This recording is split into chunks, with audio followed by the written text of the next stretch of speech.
తిరగాలి. చాలా మంది లీడర్లు ఏం చేస్తారంటే తన దగ్గర ఓట్లు పడాయి కానీ మిగతా చోట్ల తిరుగుకుంటూ ఉంటారు. అది కాదు మనం చేసేది.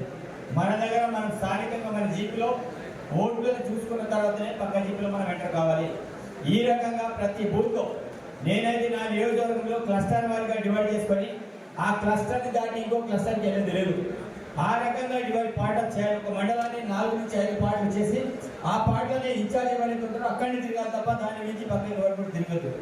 ఆ రకంగా చేసినప్పుడే మనం ఎన్నికల్లో మనం ముందుకెళ్ళగలుగుతాం. కానీ నేను జిల్లా స్థాయి లీడర్ని, నేను మండల స్థాయి లీడర్ని, నేను జిల్లా అంతా కూడా తిరుగుతా, లేకపోతే మండలం అంతా నేనే తిరుగుతా, కానీ నీ బూత్లో మాత్రం ఓట్లు రావు.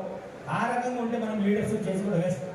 కాబట్టి చాలా మంది అనుకుంటూ కొత్త వాళ్ళు వస్తే మనకి ఏమని పద్ధతి, కొత్త వాళ్ళు పాత వాళ్ళని కాదు.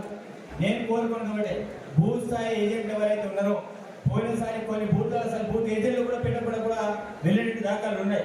అట్లాంటి పరిస్థితుల్లో ఈరోజు పార్లమెంట్లో రాకుండా ఉండాలంటే ఈరోజు బూత్ ఏజెంట్లకు పాత్ర కీలకం.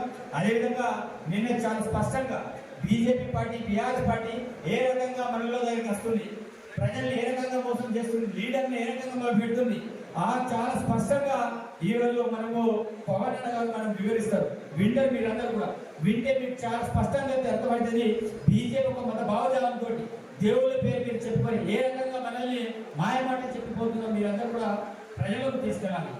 అదేవిధంగా ఇప్పుడు నిన్న నుంచి బీజేపీ వాళ్ళు స్టార్ట్ చేశారు ప్రచారానికి.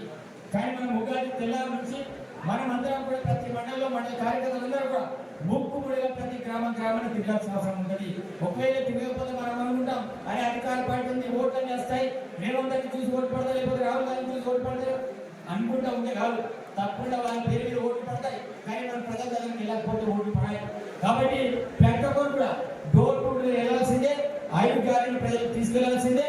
ప్రభుత్వం ఆనాటి ప్రభుత్వం ఏదైతే వ్యతిరేకంగా మనం ఇచ్చేసిందో బీఆర్ఎస్ పార్టీ, బీజేపీ పార్టీ ప్రజా వ్యతిరేక విధానాన్ని ప్రజలకు తీసుకెళ్ళాలి, ప్రజలకు వివరించి వాళ్ళందరూ కూడా నచ్చేపాలి అని తెలియజేస్తూ మరి ట్రైనింగ్ ఉద్దేశించి మరి సీజర్ గారు మాట్లాడుతున్నారు.